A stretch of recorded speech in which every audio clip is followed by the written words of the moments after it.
boca, retrato do coração.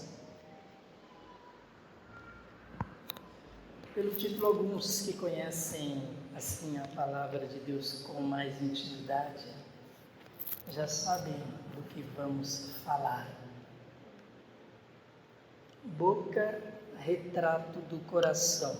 O título, com essa palavra aí, retrato, né? Retrato era um termo falado mais antigamente, então o título pode parecer antigo, mas a palavra retrato, ela designa melhor do que fotografia, do que foto, do que qualquer outra coisa, né? O que a palavra de Deus nos ensina é isso, que a nossa boca, ela revela o nosso coração. O que falamos revela o que somos. Claro que não estamos falando daquela pessoa que está sendo falsa, está sendo hipócrita, e sim daquela que cotidianamente mostra que com o seu falar o que está no seu coração. Boca, retrato do coração. Pense na sua boca, nas suas palavras e olhe para o seu coração, porque se você estiver se enganando, a Bíblia diz que a nossa boca ela é o retrato do nosso coração. Em outras palavras, mas ela diz isso lá em Provérbios, e não é o nosso verso do texto de hoje, mas em Provérbios 17, verso 28, nós lemos que até o insensato passará por sábio se ficar quieto, e se contiver a língua, parecerá que tem discernimento. Em outra versão, até mais conhecida, diz que até o tolo passa por sábio se ficar de boca fechada. Mas é para cá que eu quero vir, para o começo. O nosso texto, um verso, verso 14 do Salmo 19.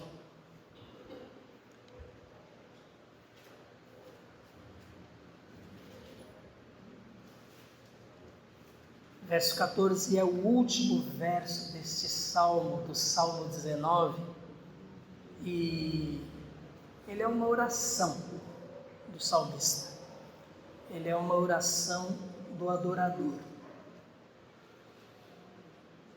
E nesta oração ele fala qual é o desejo do seu coração, qual é a sua vontade. Depois de ter adorado o Senhor com os versos anteriores, então ele diz que as palavras da minha boca e a meditação do meu coração sejam agradáveis a ti, Senhor, minha rocha e meu resgatador. Se a boca ela revela o que está no coração, então o salmista ele está dizendo exatamente isso. Ele quer que com a sua boca e também com o seu coração ele seja agradável a Deus. Que o resultado da sua vida seja agradável a Deus. Mas neste verso, de forma específica, ele está, na verdade, diante de Deus, colocando o hino com o qual ele acabou de adorar a Deus, que é o Salmo 19, dos versos 1 até o verso 13. Quando ele chega ao final do Salmo, o seu desejo, a sua oração é que ele tenha sido agradável a Deus, é que Deus tenha se agradado da sua adoração, que Deus se agrade do seu caminhar, e é isso então que nós temos aqui. Jó, quando recebeu seus amigos naquela situação terrível dele, seus amigos chegaram, viram Jó naquela situação difícil, choraram e ficaram em silêncio durante 7 dias. A melhor ministração dos amigos de Jó, quando foram visitá-lo, foi esse silêncio. Quando falaram, eles não foram nem agradáveis a Jó, nem a Deus. Eles revelaram com a sua boca o que estava no coração de cada um deles. E as palavras de Jó, palavras até irônicas, Jó 13, verso 5, foram: se tão somente ficassem calados, mostrariam sabedoria. E parece bem com o provérbio aí 17, verso 28, que diz que até o insensato vai parecer sábio se ficar quietinho. E sabe o que a Bíblia até aqui está nos ensinando? Às vezes é melhor ficar de boca fechada. Se o nosso coração não for um coração voltado para Deus, se nossa intenção não for agradar o Senhor, é melhor ficar de boca fechada. Alguns domingos pregamos no livro de Amós, e lá no capítulo 5 de Amós, Deus disse que eles poderiam trazer a Ele o melhor animal para oferecer em holocausto, a melhor oferta, e Deus não iria querer saber deles. Nós percebemos então que, ainda que eles caprichassem, Deus não iria querer saber deles, porque a vida deles era de idolatria. Adiantaria vir à presença de Deus para adorá-lo, para oferecer holocausto? Eles não estavam agradando o Senhor. Lá em Malaquias, ofereciam animal cego, animal manco, quer dizer, já de forma bem declarada, mostravam que não estavam nem preocupados com o Senhor. Aquilo é extremo. Mas em Amós, ainda que eles quisessem se preocupar em oferecer o melhor a Deus, para Deus aquilo não queria dizer nada. Porque como estava o coração deles? Os lábios denunciavam, sua vida denunciava. Que as palavras da minha boca e a meditação do meu coração sejam agradáveis a Ti, Senhor, minha rocha e meu resgatador. Este verso 14 do Salmo 19, como já dissemos, revela a intenção do adorador de apresentar a Deus um hino como uma oferta de louvor. As palavras do salmista expressam o que está no seu coração, a intenção de agradar ao Senhor. É impressionante como nos nossos dias muitos querem, pelo contrário, desagradar, ofender, afrontar, desprezar o único e verdadeiro Deus. Então o salmista ele nos faz refletir sobre a forma como nós adoramos a Deus, a forma como nós, tanto individualmente como quando nos reunimos como igreja, o que está lá no nosso coração ao dedicarmos a Deus louvor que sai dos nossos lábios, que se não corresponder em termos de vida, não estará inclusive refletindo o que está no nosso coração. Então, esse é o desejo do salmista, agradar o Senhor. E o que é o salmo então? Um hino que exalta a glória de Deus, revelada.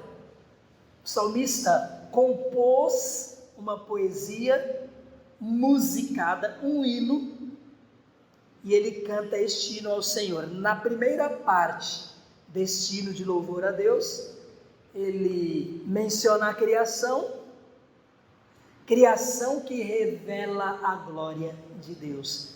E é um salmo conhecido, Salmo 19, começa com: os céus proclamam a glória de Deus. Começa então falando da natureza. Os céus declaram, proclamam a glória de Deus. O firmamento, aquilo que nós vemos quando olhamos na terra, proclama a obra das suas mãos. O salmista está se referindo às estrelas, aos astros, aos planetas, à ordem do universo, a toda aquela grandeza, a toda aquela maravilha, aquela beleza que pode ser contemplada daqui da terra numa noite aqui nesta cidade que tem muitas luzes e poluição também, um pouco mais difícil de contemplar, mas num lugar mais afastado isto fica muito mais claro. Nós podemos contemplar a criação de Deus, os céus estrelados, a obra da criação. Então, o adorador, ele canta destino a Deus. As tuas obras, Senhor, revelam quão grande o Senhor é. A perfeição do que o Senhor fez mostra a tua perfeição. E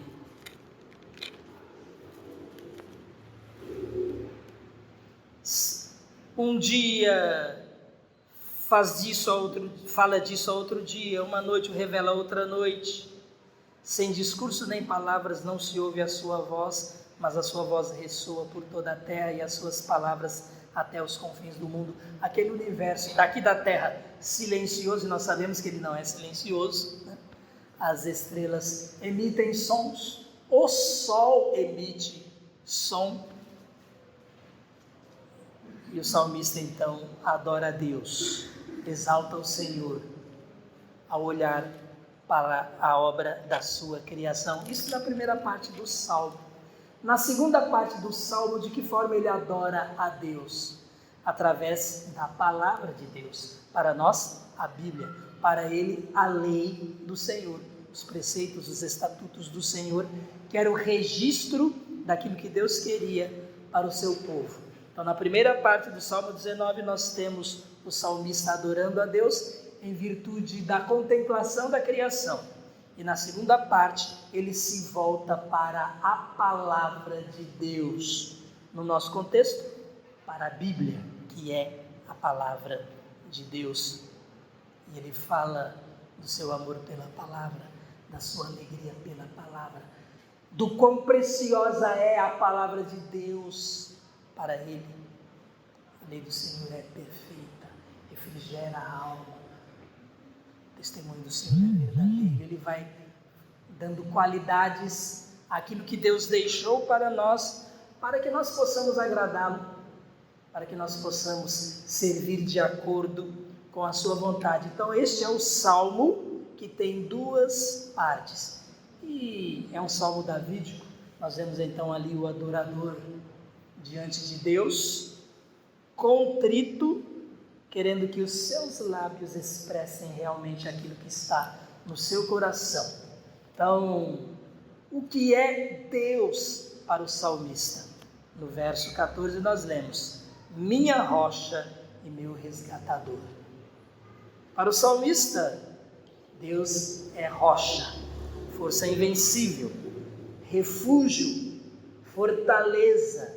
Em alguns outros versos nós vemos estas citações exatamente com esse sentido. Isaías 17:10, Isaías 26:4 e Salmo 18, verso 2. Ele diz também que Deus é o seu resgatador, redentor, libertador, salvador. Esse é o significado de resgatador. Êxodo 6:6 mostra bem essa função de Deus ao resgatar o povo de Israel do Egito. E esta é a adoração do salmista. E a oração do salmista que já falamos, que as palavras deste hino, que vêm da meditação do coração do adorador, sejam agradáveis a Deus. E aí nós podemos, neste momento, pensar em nós, que já cantamos, já lemos a palavra de Deus, já oramos, já conversamos com o Senhor e faça uma retrospectiva nesses minutos que estamos aqui, 60 minutos,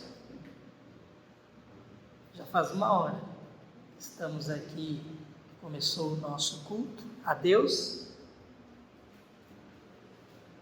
Como estávamos quando entramos aqui? Qual foi a nossa intenção ao entrar aqui? Foi cumprir um protocolo? foi ser, de repente, obediente, mas apenas num termo de obrigação e não de amor, de gratidão, de coração? Qual é a nossa intenção quando nos reunimos como igreja, nesta comunhão uns com os outros e com Deus? Nossa intenção é agradar ao Senhor. Nossa intenção é que Ele receba a nossa adoração. Porque muitas vezes pensamos que estamos aqui para receber de Deus, quando na verdade nós estamos aqui para oferecer a Deus nosso culto, nossa adoração, para prestar-lhe culto, para prestar-lhe um serviço de adoração. Já falamos outras vezes, Deus é misericordioso, Deus é um Deus de graça. Ele termina falando aos nossos corações, nós terminamos saindo daqui como aquele publicano e não como o fariseu saiu ao entrar no templo lá e falar com Deus. Nós saímos daqui justificados, saímos daqui alegres quantas vezes, porque Deus fala conosco, saímos confortados. Às vezes saímos com a orelha um pouco quente, porque Deus fala de uma forma um pouquinho mais severa, mas Ele é misericordioso, por isso Ele fala conosco. Mas nós viemos aqui para dar e não para receber de Deus. Dar-lhe o nosso melhor. E o que nós podemos dar a Deus, senão a nossa vida? E é por isso que, na verdade, estar diante de Deus em adoração não é estar diante dele apenas aqui, neste momento, mas quando sairmos daqui.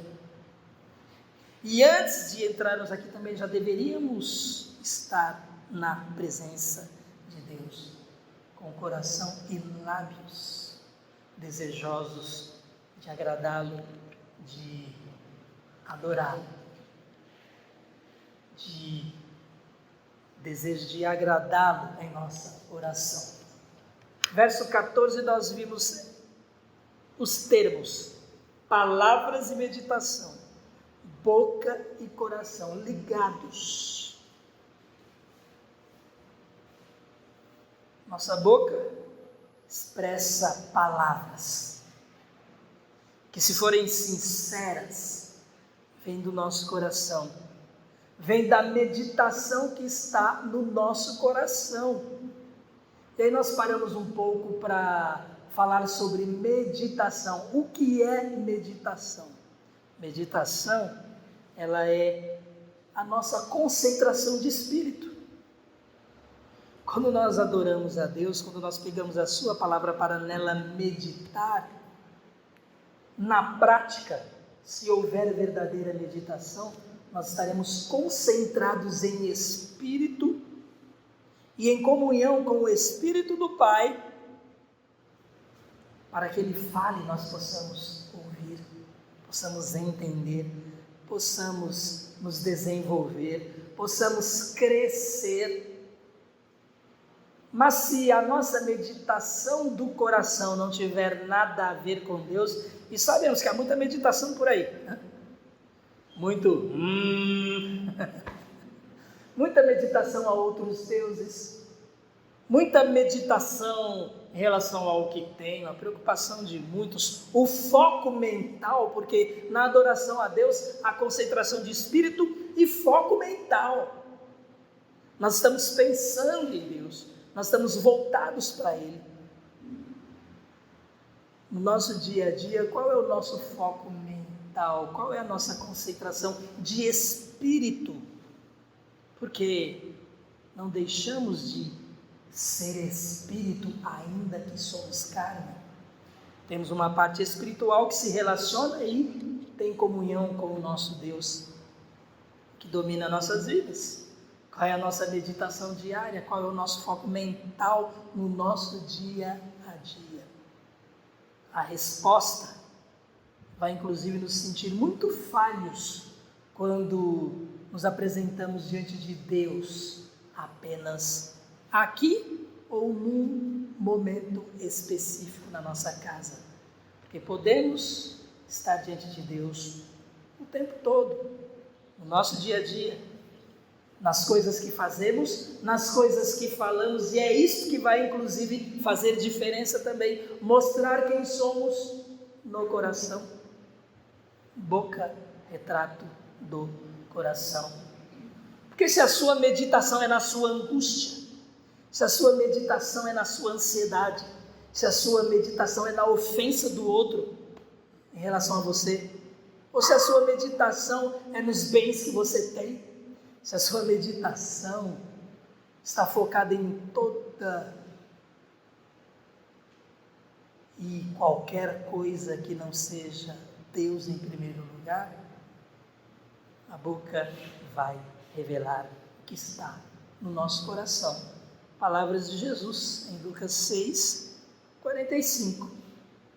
O homem bom tira coisas boas do bom tesouro que está em seu coração, e o homem mau tira coisas más do mal que está em seu coração, porque a sua boca fala do que está cheio o coração. O que Jesus falou é o nosso título. A boca é o retrato do coração. Ela vai revelar o que nós somos, ela vai revelar como estamos. E aí Jesus fala, o homem bom tira coisas boas do bom tesouro que está em seu coração, porque, Salmo 1, irmã Fátima, bem-aventurado o varão que não anda segundo o conceito dos ímpios, nem se detém no caminho dos pecadores, nem se assenta na roda dos escarnecedores. Olha o dia a dia de muita gente aí. Antes tem o seu prazer na lei do Senhor e na sua lei. Então, irmãos, olha, não vamos nem falar da roda de gente que aborrece a Deus, mas no nosso dia a dia, se nós não estamos meditando dia e noite em Deus, se não colocamos diante dele nossas palavras, nossas ações, o efeito também não é aquele do salmista, no verso 14 desse Salmo 19, que fala, eu quero agradar a ti, Senhor. E qual que é o bom tesouro no nosso coração? É o próprio Jesus, a quem recebemos, e que iniciou uma transformação em nós através do seu Espírito Santo, mas às vezes nós não damos lugar para que ele continue essa transformação. Às vezes fica tão difícil saber se nós queremos agradar a Deus mesmo, porque abrimos a boca e falamos de tanta coisa, tantas sutilidades às vezes, e Deus fica de lado. Aí Jesus fala que o homem mau, dá para ele tirar coisas boas do seu coração, dá para ele falar de coisas boas, se não há nada de bom nele, porque ele despreza Deus, ele não vive de acordo com a vontade, com a palavra de Deus. A concentração de espírito do homem mau nas palavras de Jesus, na verdade tem influência maligna, porque ele está morto em seus delitos, e é o que nós vemos aqui na palavra de Deus. O que acontece então, quando nós olhamos para a palavra de Deus, a segunda parte da adoração do salmista ao nosso Deus, ele fala da sua palavra, que é alimento para nós. A palavra de Deus é alimento para nós. 1 Pedro 2, versos 2 e 3, nós lemos, como crianças recém-nascidas, desejem de coração o leite espiritual puro. Este leite espiritual puro é a palavra de Deus. Ela é o alimento do crente em Jesus Cristo, que no momento em que nasce de novo, no momento em que crê em Jesus, ele vai receber porções da palavra de Deus, que recebe o bebê em Cristo. Então, como criança recém-nascida, mas no sentido geral, todos nós precisamos de desejar desta forma a palavra de Deus como alimento. Mas assim que nasce de novo a criança quando nasce, e o novo nascido, o que a palavra de Deus vai ser para o novo nascido é leite espiritual puro. E aí o apóstolo Pedro diz, para que por meio dele cresçam para a salvação, agora que provaram que o Senhor é bom. Esse é o verso 3, essa segunda parte, agora que provaram que o Senhor é bom. O leite espiritual puro é essencial para o crescimento em Cristo. A palavra de Deus é alimento essencial para o crescimento em Cristo. O alimento sólido está lá em Hebreus 5,14.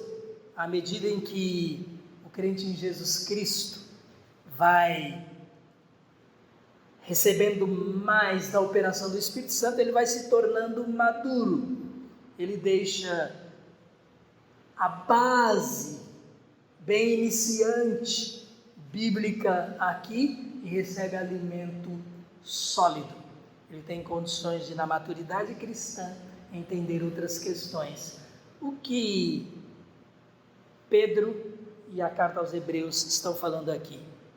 Que a Bíblia é alimento. É na Bíblia que nós entendemos a palavra de Deus, a vontade de Deus, a sua vontade para nós, portanto, aquilo que o salmista estava tanto querendo saber. Se ele agradava a Deus, ele queria ser agradável ao Senhor. Hebreus 12, 14 diz assim: façam caminhos retos para os seus pés, para que o manco não se desvie, antes seja curado. Esforcem-se para viver em paz com todos e para serem santos. Sem santidade ninguém verá o Senhor. Vamos lembrar novamente do Salmo 1. Feliz, bem-aventurado, aquele que não anda segundo o conselho dos ímpios, não tem o estilo de vida deles, não se detém no caminho dos pecadores. Aqui está falando, façam caminhos retos, não o caminho dos pecadores, caminhos retos. Nem se detém na roda dos escarnecedores, não tem o estilo de vida deles, não tem comunhão com eles em relação a interesses. Aquele que medita na lei do Senhor dia e noite, como está no verso 2 do Salmo 1, ele faz seus caminhos retos para os pés. Ele abençoa as outras pessoas através da sua vida. Ele faz com que o manco, e quem é o manco? Aquele que vacila na fé, aquele que a meditação do coração não tem aquela aspiração espiritual, aquele foco mental em Deus. O crente que quer agradar a Deus, ele ajuda o manco na fé, o vacilante, o cambaleante, aquele que pode até se desviar, se afastar dos caminhos de Deus, porque aquele que está vacilante, das duas, uma, ou ele se afasta de vez, ou ele é curado. E o que na carta aos Hebreus, verso 14 aí do capítulo 12, nós estamos lendo na palavra de Deus, é que nós podemos ajudá-los. Mas a pergunta também é válida para nós. Somos nós esses mancos? Somos nós estas pessoas que vacilam na fé? Estas pessoas cuja meditação está na própria angústia, na própria tristeza, e Deus está de lado? Somos nós esta pessoa que pensa mais no materialismo do que em Deus? O Deck leu Deuteronômio 8, hoje de manhã. Só que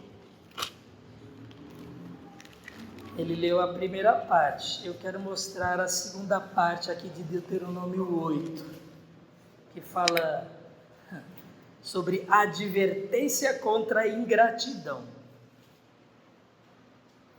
Você que abriu seu coração para Jesus, você que foi salvo, você que precisa, de acordo com o ensino do salmista, demonstrar essa preocupação em agradar a Deus. Olha o que nós lemos aqui, porque fomos beneficiados, fomos abençoados. Em relação ao povo de Israel, depois que tiverem comido até ficarem satisfeitos, verso 10, de Deuteronômio 8, louvem o Senhor, o seu Deus, pela boa terra que lhes deu. Tenham o cuidado de não se esquecer do Senhor, o seu Deus, deixando de obedecer aos seus mandamentos, às suas ordenanças, aos seus decretos que hoje lhes ordeno. Não aconteça que depois de terem comido até ficarem satisfeitos, de terem construído boas casas e nelas morado, que não seja essa a nossa meditação, hein? É o que eu quero mostrar aqui. De aumentarem seus rebanhos, a sua prata e o seu ouro, e todos os seus bens.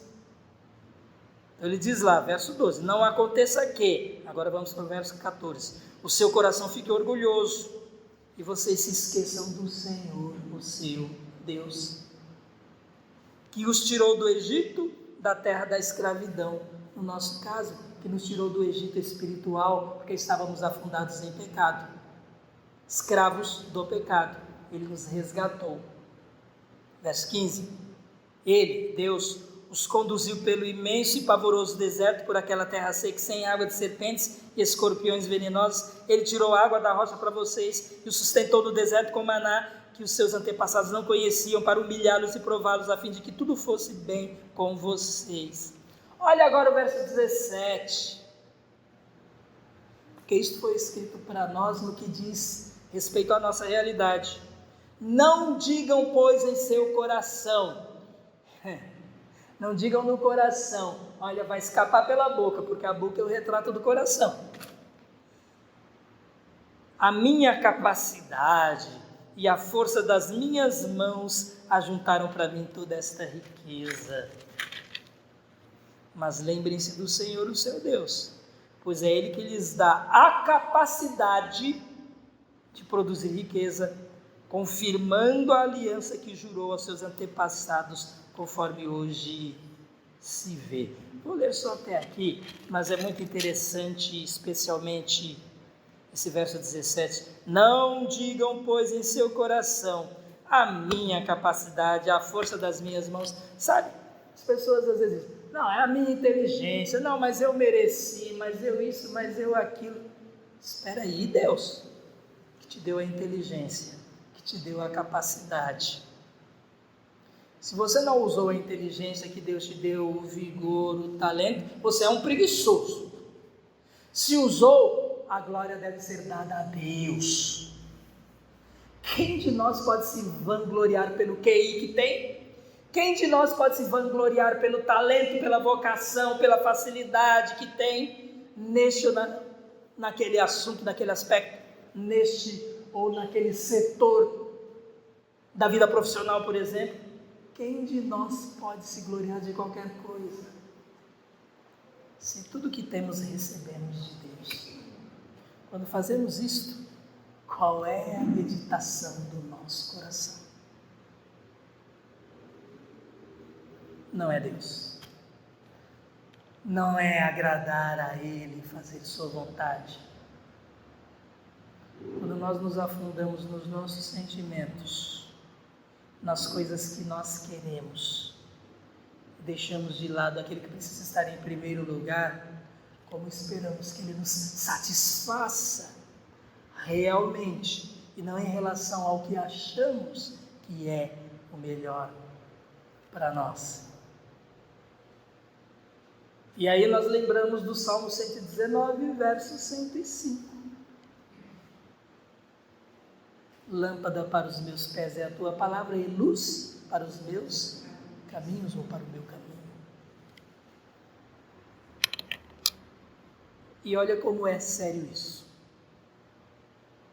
Se a palavra de Deus não é lâmpada para os meus pés, Se a palavra de Deus não é luz para o meu caminho, como é que eu vou fazer caminhos retos para os meus pés? Como é que eu vou cuidar de outras pessoas? Como é que eu vou ajudar outras pessoas? Como é que eu vou fazer aquilo que Deus quer que eu faça? Mais ainda, se a palavra de Deus não é lâmpada para os meus pés, se a palavra de Deus não é luz para os meus caminhos, se não é ela que permeia a minha vida, então o que é? Pelo que eu estou me guiando? O que tem sido meu manual de vida? O que tem sido minha preocupação todo dia? Em que estou meditando? São perguntas que precisamos fazer. Nossa vida influencia pessoas. E tem os dois lados dessa questão, né? Nós somos aqueles que da parte de Deus influenciam pessoas para que Jesus seja conhecido por elas, seja o Salvador delas? Ou nós estamos nos deixando influenciar por aqueles que lá fora estão mostrando a nós coisas mais atraentes? Pode haver alguma coisa melhor do que Deus, o único e verdadeiro Deus? Como é a nossa adoração verdadeira? É um quadradinho ritualístico?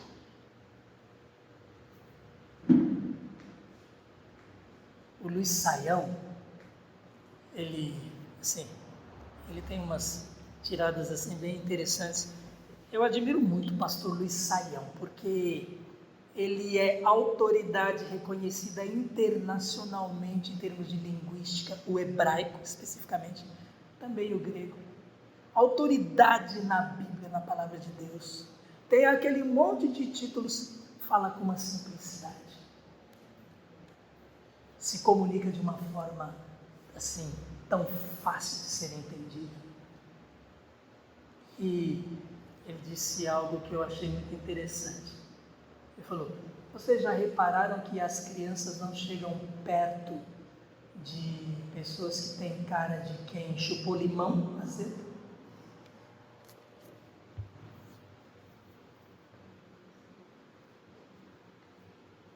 As crianças são sábias. Elas evitam pessoas que têm cara de quem chupou limão azedo.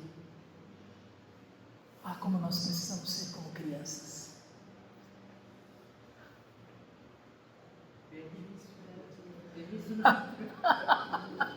O Fátima já está falando do Benício. Benício nem chega perto. Irmãos, qual é a meditação do nosso coração? Ela nos deixa com cara de quem chupou limão azedo. Ele falou outras coisas totalmente diferentes. Eu estou usando a expressão dele aqui para nós pensarmos em como nós somos. Jesus tinha a cara de quem chupou limão azedo? Qual era o comportamento das crianças em relação a Jesus?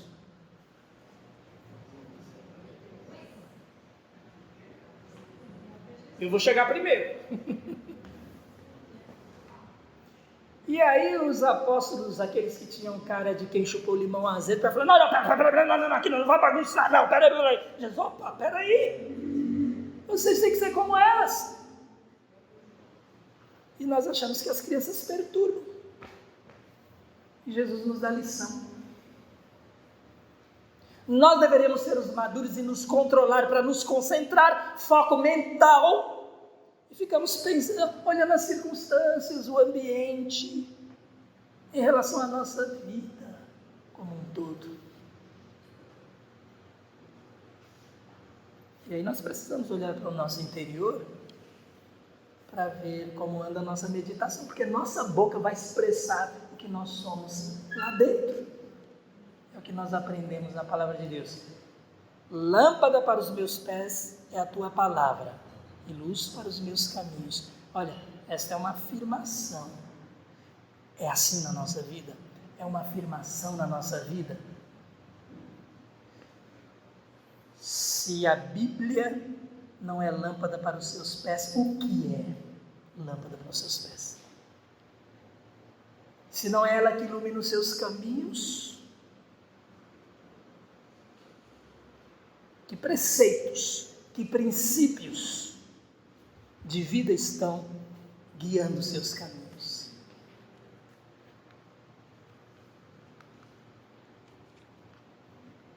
E aí, perguntas finais que nós precisamos fazer, seguindo o exemplo do salmista, que prestou uma adoração assim, vamos falar entre aspas, humanamente falando, tão perfeita, tão bela. E no verso 14, quando ele termina aquele hino que ele dedica a Deus, ele ainda ora: Senhor, que as palavras da minha boca, que a meditação do meu coração, e aí eu, para fins de comentário, coloco assim: colocadas diante de ti neste momento, acerca da sua criação, acerca da sua palavra, que essa minha adoração a ti seja agradável. O Senhor é minha rocha, o Senhor é o meu resgatador. E como na sua adoração, o salmista nos ensina a adorar, e nos ensina a ter uma vida cujo estilo é estilo de adoração. E quem disse que adoração é algo triste? Quem disse que adoração é algo onde nós ficamos chorando, lamentando? Adoração é festa. Deus se alegra. Olha os exemplos na Bíblia, diversos. Às vezes, com o coração contrito, pesado, problemas de tudo, a pessoa chega diante de Deus, mas logo o pranto é convertido em quê? Alegria. Passagem bíblica, falando da alegria de estarmos diante de Deus. Por isso, adoração e reverência a Deus não tem a ver com cara sisuda, tem a ver com o coração diante de Deus, humilde, colocando o Senhor onde Ele precisa estar, tirando todas as outras coisas. Nossas preocupações, elas interessam Deus.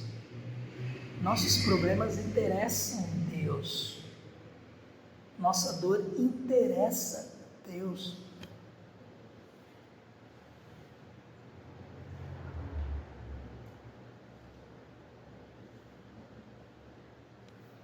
Que as palavras da minha boca, a meditação do meu coração sejam agradáveis a Ti, ó Senhor, minha rocha, meu resgatador. A quem queremos agradar? O que há em nosso coração? O que norteia, o que guia minha vida? O que direciona minha vida? O que direciona minhas palavras e atitudes? Porque o que sai da boca e que vem do coração também mostra a vida que nós temos. Que ideia as pessoas fazem de nós? Em que medito o dia inteiro?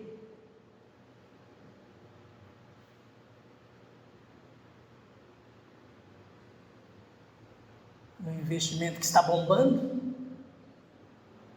Para não perder um centavo?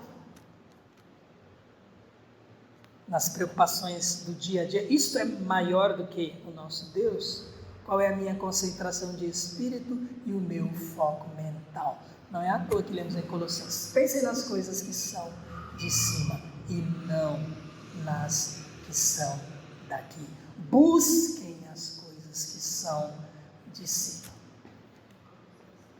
Salmo 19, 14 nos ensina que a boca é o retrato do coração. Deus transforme verdadeiramente o nosso coração e quando abrirmos a boca, pessoas serão abençoadas, pessoas serão recuperadas, pessoas serão resgatadas, pessoas serão transformadas, porque nós já teremos passado por esse processo. Última pergunta: passamos por esse processo? Que Deus seja propício a cada um de nós. Amém?